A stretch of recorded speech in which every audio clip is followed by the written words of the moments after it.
The photograph should not have existed. October 1942, and Heinrich Müller stood in a cramped darkroom in Newark, New Jersey, watching an image emerge from chemical bath like a confession rising from deep water. The red safe light painted everything the color of old blood.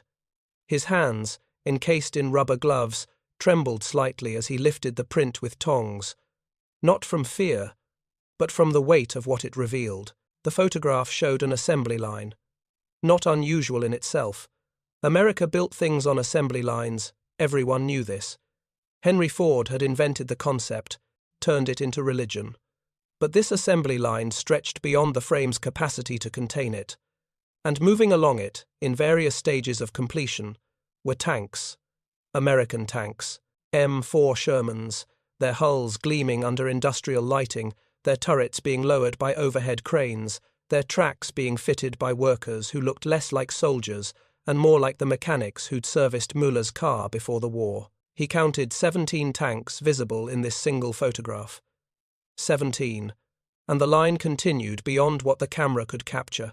The image had been taken 3 days earlier by his partner, a man named Klaus Hoffmann, who'd posed as a machinery inspector and talked his way onto the floor of Chrysler's facility in Detroit. Hoffmann had used a Minox camera, the tiny German spy device hidden in his jacket, clicking off exposures while pretending to examine hydraulic systems.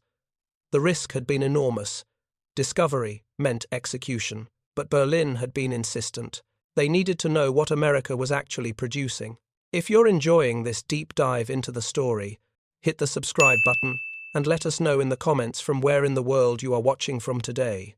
Müller hung the photograph to dry and moved to the next negative. Another assembly line image. This one showed the welding stations, sparks cascading like waterfalls of light, women in coveralls working alongside men, their faces protected by dark masks. Women. Berlin had told them American women didn't work, that the mongrel nation kept its females decorative and useless, unsuited for the demands of total war. Yet here they were, welding armor plate with the precision of craftsmen. The darkroom door opened, admitting a slice of grey afternoon light and Hoffmann himself. The man looked exhausted, his face carrying the particular strain of someone who'd seen something that contradicted everything he'd been taught to believe. He locked the door behind him and moved to examine the drying photographs without speaking. They'd been working as a team for 8 months now, 2 Abwehr agents inserted into the United States before Pearl Harbor, before America had even entered the war officially. Their mission had been straightforward: assess American industrial capacity, identify weaknesses, report on the chaos that German intelligence assured them would be consuming the nation by now. Instead, they'd found something else entirely. "How many did you count?" Müller asked finally, his English carrying only the faintest accent. Years in America before the war, working as an engineer, had smoothed most of the German from his voice. Hoffmann pulled a notebook from his coat, flipped it open to pages dense with figures and sketches. "The main assembly line runs approximately half a mile," he said quietly. "I counted 43 tanks in various stages of completion during my 2-hour visit. The shift supervisor told me they complete 1 tank every 60 minutes during peak production. The numbers hung in the chemical-scented air between them. 1 tank per hour, 24 tanks per day, assuming round-the-clock shifts, which the supervisor had confirmed were standard." Müller did the mathematics quickly. If this single facility produced that many, and if there were other facilities, other assembly lines, "It gets worse," Hoffmann continued, and there was something approaching despair in his voice. "This plant didn't exist 18 months ago. It was farmland. Chrysler built it specifically for tank production, groundbreaking to first tank delivery, 14 months. The Americans designed, built, and activated a factory capable of this output faster than we could retool existing facilities." Müller turned back to the photographs, studying them with an engineer's eye. The plant's design was visible in the images: clean, efficient, built for one purpose, with American directness. No aesthetic considerations, no monuments to ideology. Just space, steel, and the brutal mathematics of mass production. Architected narrative foundation and mapped content expansion strategy. Good start. I'm establishing the narrative with German spies discovering Chrysler's production. I need to continue building the tension and detail. Let me continue with more context about their mission and what they believed versus what they're discovering. Current word count, approximately 680 words. I need to reach 5,800 to 8,700 total, so I'm just getting started. I should continue building Part I with more context about German beliefs and the spy operation. The Abwehr had sent them to America with specific expectations.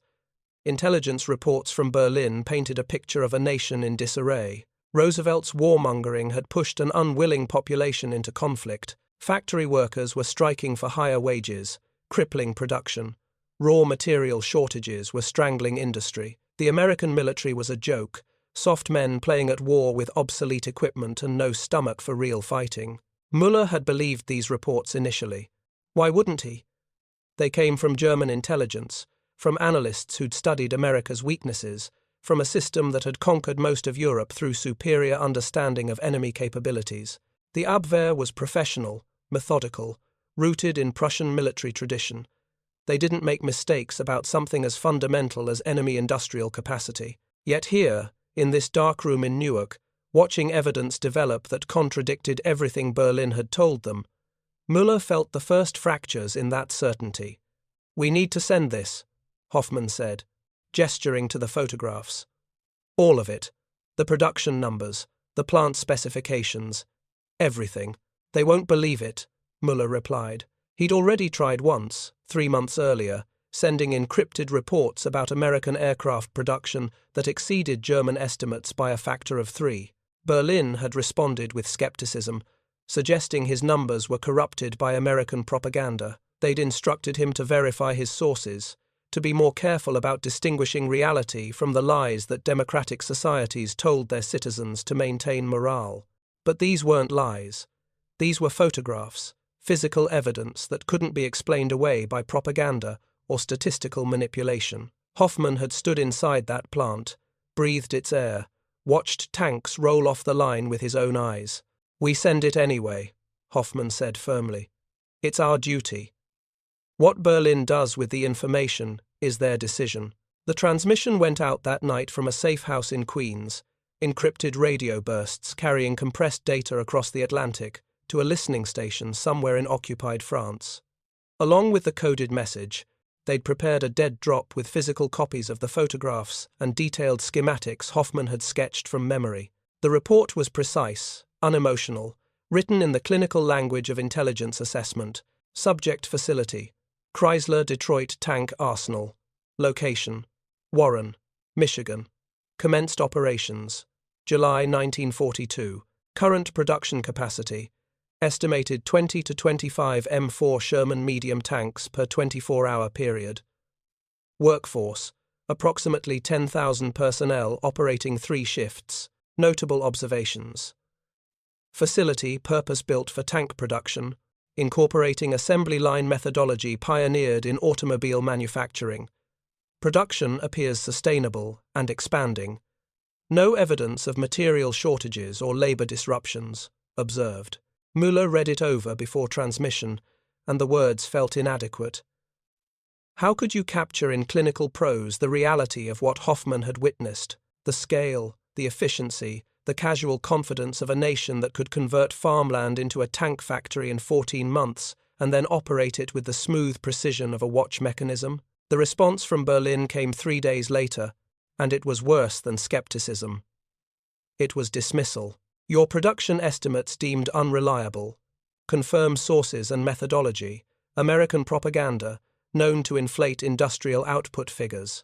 Recommend focus on identifying actual production bottlenecks and strategic vulnerabilities per original mission parameters." Hoffman crumpled the decoded message in his fist.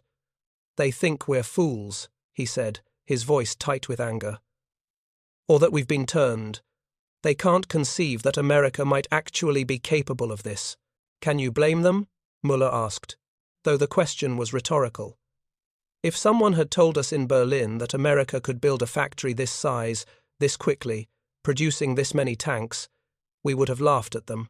The autumn of 1942 deepened into winter, and Müller and Hoffmann continued their work with the dedication of men who knew they were documenting something historically significant, even if their own command refused to believe it. They expanded their surveillance beyond Detroit, traveling under false identities as industrial consultants, machinery salesmen, anyone whose profession gave them access to factories and production facilities. What they found challenged not just German intelligence estimates, but fundamental assumptions about how industrial warfare could be waged.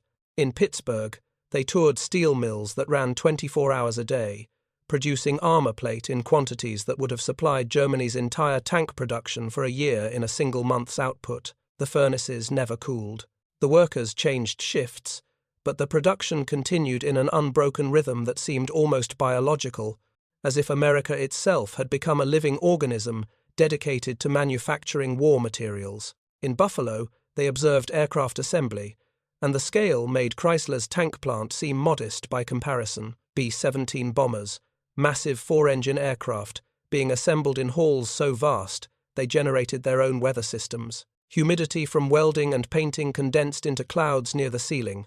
Rain fell inside the factory. Müller had stood on an observation platform, watching workers swarm over aircraft frames like ants building colonies, and tried to count the bombers in various stages of production. He stopped at 53. The line extended beyond his ability to accurately count. A supervisor had told him, almost casually, that they expected to complete one bomber every hour once full production was achieved. 1 bomber per hour. Each aircraft required engines, instruments, thousands of rivets, miles of wiring, all produced somewhere else and assembled here with the precision of watchmaking scaled up to industrial dimensions. The logistics alone would have consumed Germany's entire planning apparatus. America did it as background noise to everything else they were building. The reports went to Berlin regularly now. Müller and Hoffmann had given up hope that anyone would actually act on their intelligence, but they sent it anyway. Duty demanded it. History demanded it. Even if no one in Germany believed them now, perhaps someday, when the war's outcome became clear, someone would look back at these reports and understand that the signs had been visible all along. In February 1943, they received new orders. Berlin wanted them to investigate American tank design, specifically to identify weaknesses that could be exploited in combat. The German military was preparing for eventual conflict with American armored forces, and they needed tactical intelligence, armor thickness, gun caliber, engine reliability, anything that would give German panzers an advantage in battle. The assignment almost made Müller laugh. Berlin still thought this was about tactical superiority, about building better tanks to defeat inferior ones. They couldn't grasp that the question wasn't about quality anymore. It was about quantity. It was about mathematics. But they followed orders. Hoffmann made contact with a machinist who worked at the Chrysler plant, a German immigrant who'd come to America in the 1920s and still spoke his native language. The man was sympathetic, nostalgic for the fatherland, willing to share technical specifications over beer and conversation. The information he provided was simultaneously encouraging and terrifying. The M4 Sherman, he explained, was not a sophisticated tank. Its armor was adequate but not exceptional. Its 75mm gun was effective against most targets, but would struggle against heavier German armor. Its engine, adapted from aircraft use, was reliable, but had a tendency to catch fire when penetrated. In a one-on-one engagement with a German Panther or Tiger, the Sherman would likely lose. This was the encouraging part. German tanks were superior in armor, firepower, engineering sophistication. On a tactical level, Germany still held advantages. Then came the terrifying part. But it doesn't matter, the machinist said, draining his beer. The Sherman's designed to be simple. Any mechanic can fix it, any crew can operate it, and we build them so fast that losing one means nothing. You destroy a Sherman, there's 10 more behind it. You destroy a Tiger, can you replace it in a week? If you find this story engaging, please take a moment to subscribe and enable notifications. It helps us continue producing in-depth content like this. The machinist leaned forward, his voice dropping though they were alone in a corner booth. I worked on Mercedes engines before I came here. Beautiful machines, engineering masterpieces, precision components, tight tolerances. designed to last forever. The Sherman engine? It's crude by comparison. But you know what? We produce 10 Sherman engines in the time it takes to build one Mercedes, and when one breaks, we throw it away and install a new one. That's American engineering. Not perfection. Replacement. Müller understood then, with the clarity of complete despair, what they were actually facing. Germany had built an ideology around superiority, around the concept that German engineering and German soldiers could overcome any numerical disadvantage through skill and quality. The Tiger tank embodied this philosophy, a masterpiece of design, a weapon that could dominate any battlefield through sheer superiority of craftsmanship. But America had built a different philosophy entirely. They'd built systems. They'd designed weapons that could be mass-produced by workers with minimal training, repaired by mechanics with basic skills, operated by crews who didn't need to be elite. The Sherman wasn't elegant. It was adequate. And adequacy, multiplied by thousands, became overwhelming superiority. The spring of 1943 brought fresh horror. Hoffman made another trip to Detroit, using a different cover identity, and what he found suggested that Chrysler's production numbers had actually increased. The plant now completed a tank every 45 minutes during peak shifts. They'd optimized the assembly process, eliminated bottlenecks, added more workers to critical stations. More disturbing was the expansion. Chrysler wasn't the only facility producing Shermans. Fisher Body Grand Blanc in Michigan, Pressed Steel Car Company in Pennsylvania, Federal Machine and Welder Company in Ohio. Each plant running multiple shifts, each producing hundreds of tanks monthly, all feeding into a distribution system that shipped them to ports, loaded them onto cargo vessels, and delivered them to battlefronts across the globe. Müller calculated the total production one evening, sitting in their Newark safe house with reports spread across a kitchen table that had seen better days. Based on confirmed sightings and conservative estimates, the United States was producing approximately 1,700 Sherman tanks per month.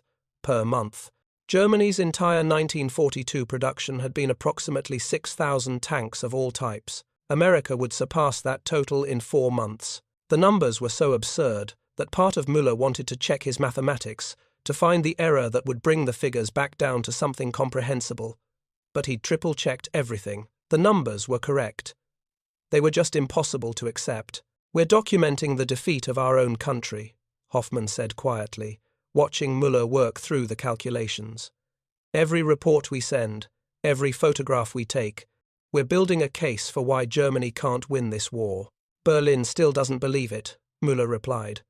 "The last response accused us of defeatism.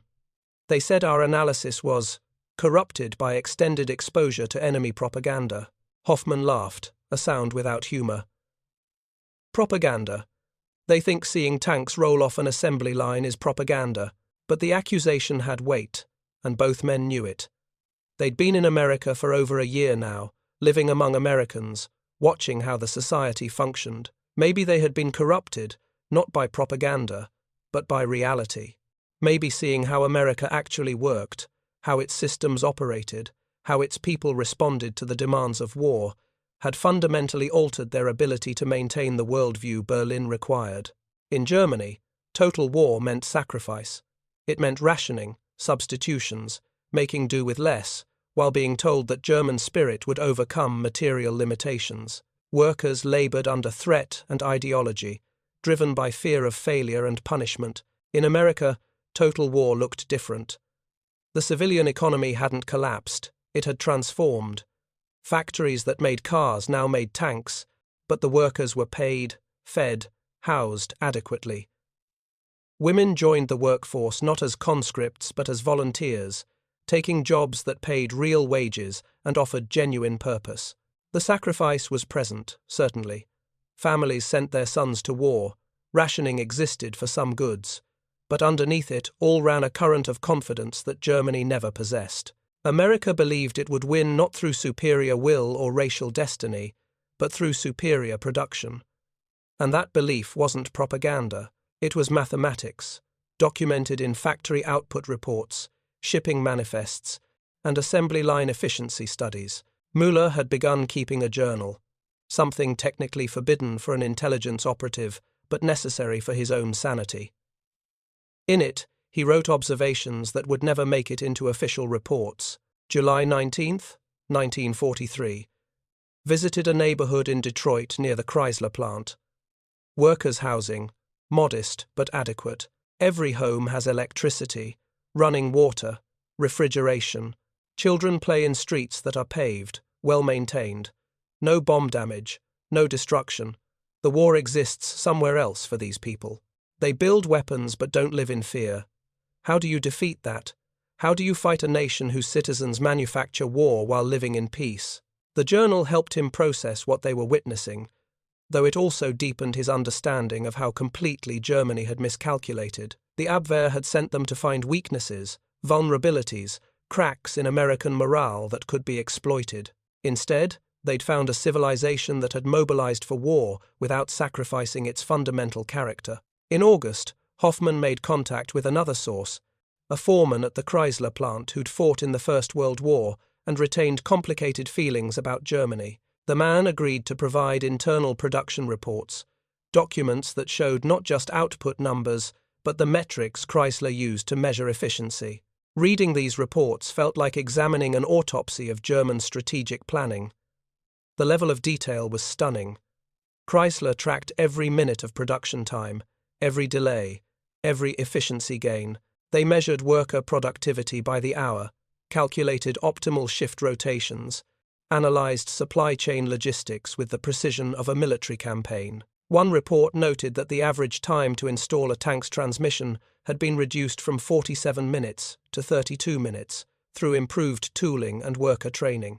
Another documented how switching to a different welding technique had increased armor plate production by 11% while maintaining quality standards.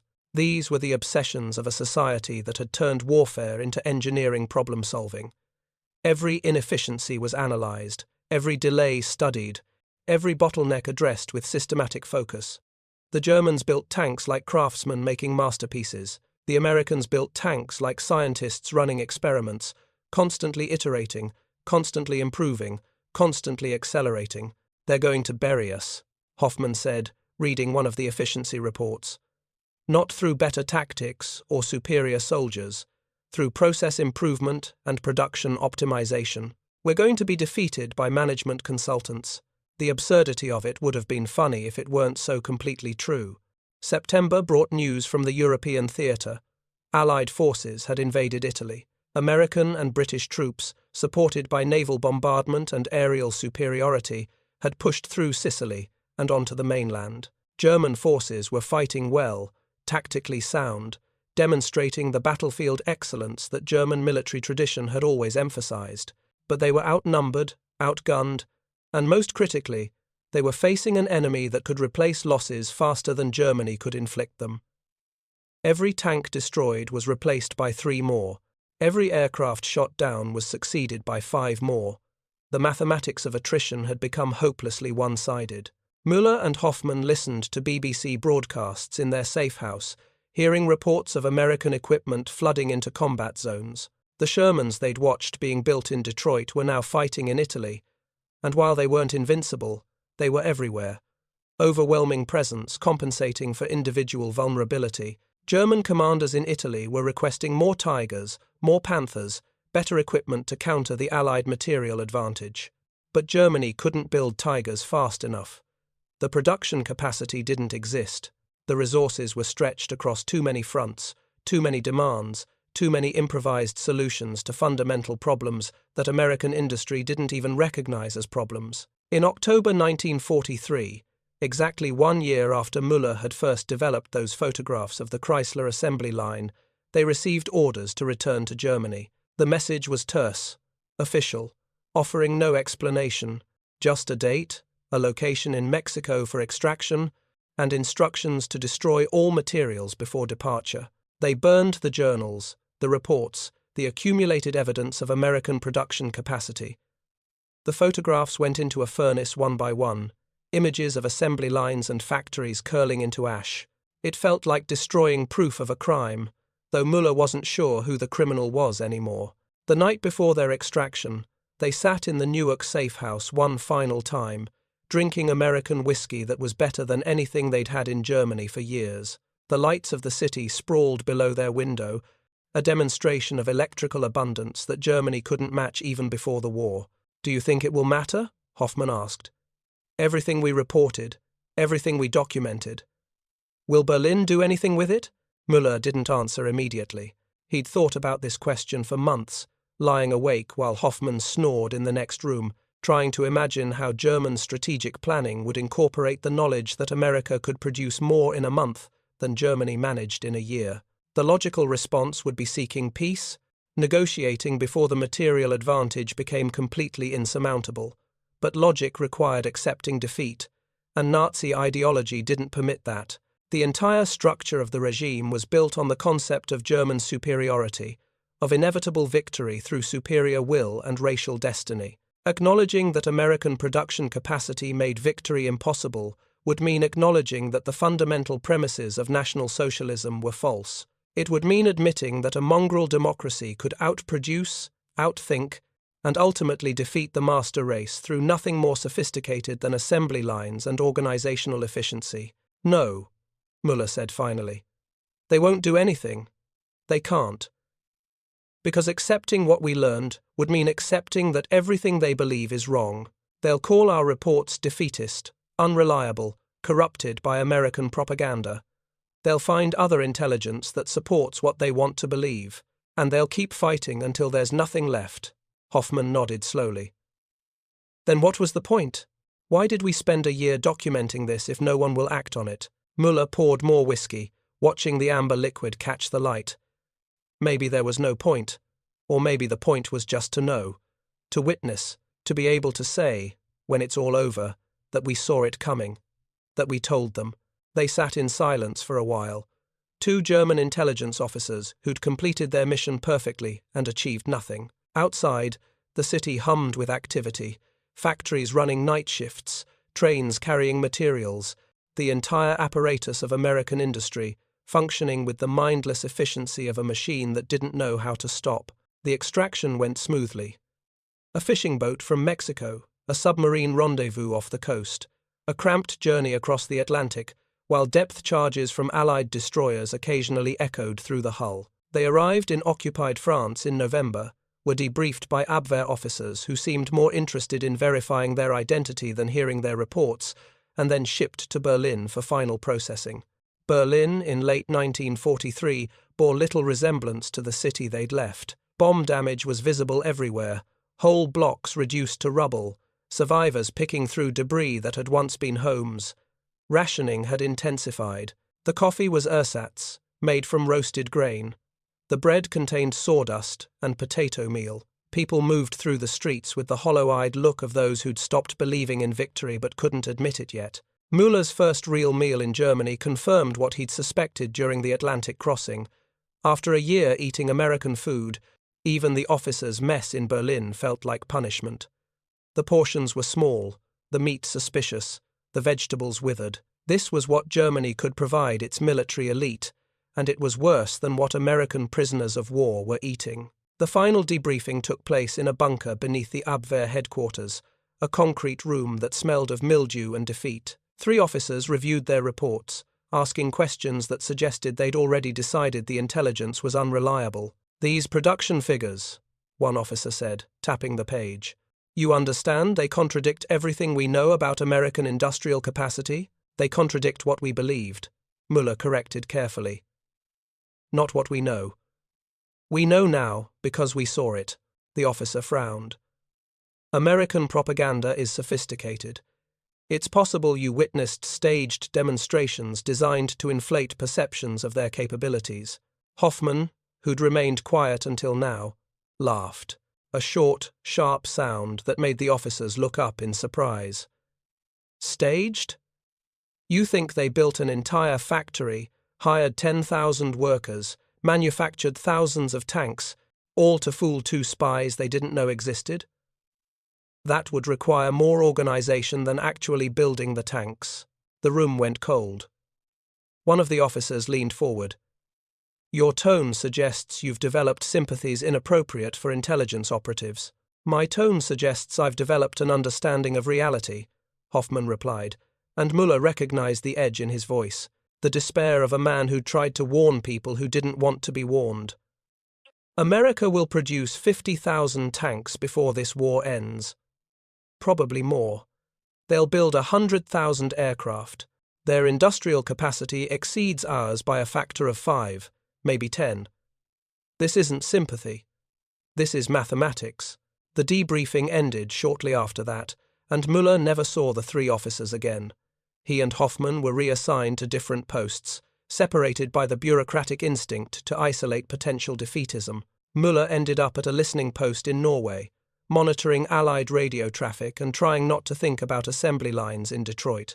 He heard about Hoffman once more through the network of informal communication that existed among intelligence operatives. His former partner had been sent to the Eastern Front, attached to a panzer unit as a liaison officer. He died near Kursk in July 1944, when the T-34 that killed him was probably being manufactured in a Soviet factory that had learned American mass production techniques. The irony was complete. A man who documented American industrial capacity destroyed by Soviet industrial capacity, both nations having mastered what Germany never could, the art of adequate abundance. By early 1945, as Allied forces pushed into Germany from both east and west, Müller's listening post picked up communications that confirmed everything he and Hoffman had reported 2 years earlier. American units advancing with armor support described as endless. Luftwaffe pilots reporting bomber formations that darkened the sky. Wehrmacht commanders requesting reinforcements that didn't exist. Supplies that couldn't be delivered. Weapons that had never been built.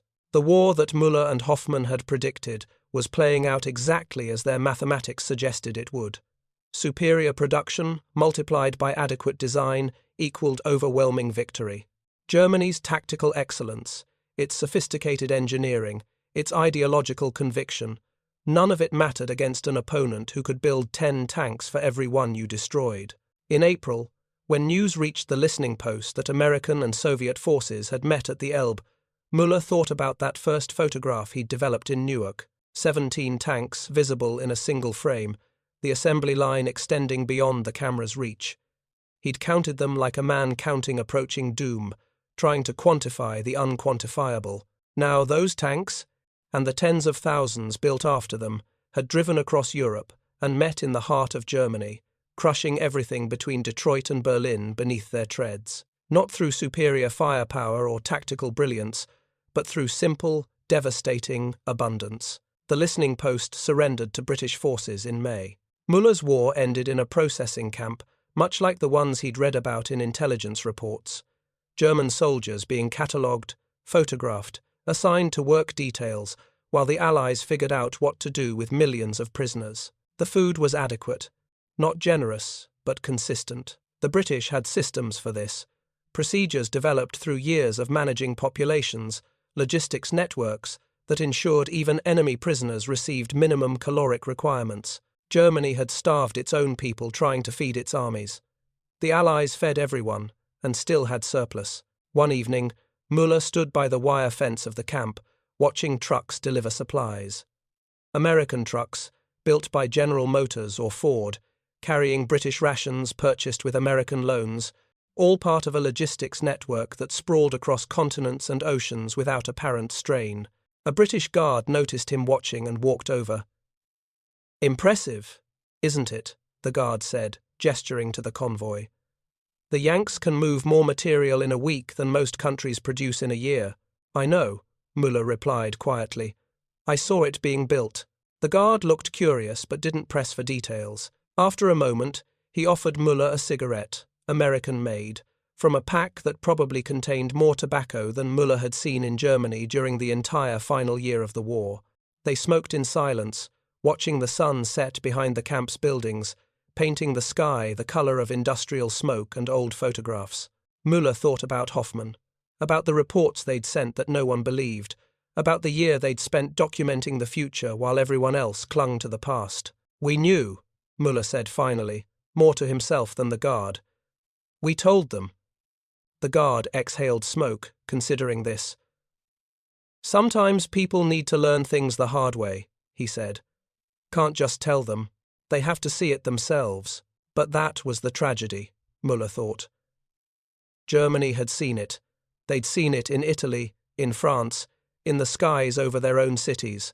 They'd seen it every time an American soldier appeared, with equipment that worked, supplies that arrived, support that never wavered. They'd seen the assembly lines manifested as armies, Detroit's production capacity transformed into military dominance. They'd seen it, and still they'd kept fighting, kept believing that will could overcome materiel, that ideology could defeat industry, that somehow, against all mathematical probability, superior quality would triumph over superior quantity. The cigarette burned down to ash, and Müller dropped it in the mud, grinding it out with his boot. The guard nodded a quiet farewell and walked back to his post, leaving Müller alone with his thoughts and his memories of photograph negatives developing in chemical baths, revealing truths that no one wanted to see. He stayed by the fence until full darkness fell and the camp lights flickered on, powered by generators that ran on fuel, trucked in from depots, supplied by ships crossing an ocean. Germany had tried and failed to control. The entire world had become an assembly line, and Germany had been caught in its gears, ground down not by hatred or vengeance, but by the simple, terrible efficiency of mass production. Somewhere in Michigan, Müller knew, the Chrysler Detroit tank arsenal was probably shutting down, its purpose fulfilled, ready to be converted back to civilian production or dismantled entirely. The tanks it built had served their function, rolled across battlefields, and demonstrated the principle that Müller and Hoffmann had documented in 1942. Wars weren't won by perfection. They were won by adequacy, multiplied beyond comprehension, sustained beyond resistance, and delivered with the remorseless precision of a machine that had learned to make war the same way it made everything else, quickly, cheaply, and in quantities that made opposition meaningless. The lights hummed above the camp, and Müller stood witness to the final lesson of a war that had cost millions of lives to prove something two spies had tried to explain with photographs and mathematics. In the end, ideology was no match for industry, propaganda couldn't compete with production, and genius, no matter how pure or superior, would always be overwhelmed by the simple, devastating power of systems designed to build the same adequate thing, over and over, until the world itself changed shape. Thank you for watching. For more detailed historical breakdowns, check out the other videos on your screen now, and don't forget to subscribe.